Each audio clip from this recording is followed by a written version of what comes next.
How to register a DBA in Illinois. If you're considering a fresh business name for your LLC or you're a sole proprietor seeking a distinctive business name, you might find registering a DBA, also known as doing business as name, appealing. The process of obtaining a DBA in Illinois is relatively straightforward and budget friendly. If you're looking for guidance on how to register a DBA in Illinois, our informative guide can provide you with the assistance you need. Before we go further into this, remember that you can register an LLC with Zen Business by using my link in the description. Before proceeding to create a DBA in Illinois, it's important to understand when this becomes necessary. The DBA is required when you operate your business using a name that differs from your officially registered business name. For example, if you register your business name is Food and Drink LLC, but you intend to open a diner called Burger Heaven, you will need to obtain a DBA for that trade name. In cases where a sole proprietorship or a partnership operates under a name distinct from the owner's names, a DBA must be filed. However, if you provide lawn maintenance services under your birth name like Joe Johns, a DBA is not necessary. On the contrary, if your name company Joe Modes, a DBA is required. The process of filing a DBA varies based on your business type. Sole proprietorships, partnerships, and professional companies submit their filings to the county clerk, while corporations and LLCs register their DBAs with the Illinois Service Secretary of State. It's essential to carefully adhere to their appropriate procedures for establishing a DBA, as these steps can differ based on the nature of your business. The registering a DBA in Illinois involves a process that can differ based on the type of business you operate. Below you find the steps explained for filing at the both state and the county levels. The registration of DBA for corporation and LLCs is overseen by the Secretary of State's office. If your business operates under the same name as stated on your official business formation certificate, there's no need to be concerned about obtaining a DBA. For LLCs and corporations, the chosen DBA names must be distinctive and different from names associated with other entities registered with the Secretary of State. To ensure your preferred name is available, search the Secretary of State's website for existing company names before initiating the application for your desired name. DBA registration could be completed online or manually by filling out the necessary form and either mailing it or delivering it in person. The assumed name is considered invalid from the filing date by the Secretary of State. Its validity extends until the first day of the next year, evenly divisible by 5,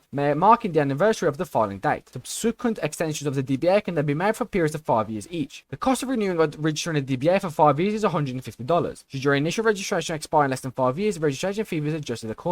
For example, if you register a DBA in 2023, the registration fee will be $90, and the DBA's expiration date will be in 2027. Sole proprietorships, general partnerships, and professional service corporations are obligated to register their assumed names through the county clerk's office. You have the option to either download and complete the appropriate form or utilize online registration. Specifically for Cook County, in case of offline submission, it's important to have your form notarized. If your business is located in a county other than Cook, make sure to contact the county clerk's office for comprehensive guidance on required documentation and procedures. Following the submission of your application, it's mandatory to publish a formal announcement of a DBA's registration in a local newspaper within 15 days. This advertisement must be published for 3 weeks. Subsequently, the newspaper will be furnished you with a certificate of publication. Within 50 days from your initial application submission, you should forward the certificate along with an authentic copy of the published advertisement. Upon fulfilling these steps, your certificate for the assumed company name will be issued. Cook County imposes a fee of $50 for the filing of an assumed business name. Different counties may have varying fee structures. The process of registering and overseeing multiple DBAs is permissible. There is no restriction on the numbers of DBAs you can obtain, provided you follow the necessary procedure and fulfill the required fee payment. Once you have successfully filed for a DBA in Illinois, there are additional steps to take. These include renewing your assumed name and making sure you terminate any DBAs that are no longer in use. Continue reading to learn how to keep your Illinois DBA up to date. If you register a DBA for a corporation or LLC through the Secretary of State, it will expire in the year ending 0 or 5. Remember to initiate the renewal process before the start of the month that corresponds to the anniversary of your DBA filing. Failing to renew on this time results in a $100 penalty, and if renewal is not complete within 60 days, you forfeit the right to use your fictitious business name. For corporation and LLCs, alternative DBA involves a fee of $25, where cancelling one costs $5. If your DBA was registered at the county level, any modification related to the change in the business name, address, nature, ownership, or its cancellation must officially be reported. In Cook County, submitting such updates electronically or by mail incurs a $25 fee. It's important to know that various counties may have distinct forms and charges associated with these processes. While a DBA grants you the ability to conduct business using a fabricated name, it does not establish a distinct legal entity unlike LLC. Unlike a DBA, an LLC offers enhanced safeguards, particularly in scenarios involving lawsuits or financial liability. This is particularly significant when dealing with businesses, partners, or employees. Moreover, depending on a specific situation, LLCs might be present potential tax advantages. If you're a sole proprietor seeking an additional trade name, a DBA usually suffices. However, if you have a broader needs, opting for an LLC could be a suitable choice.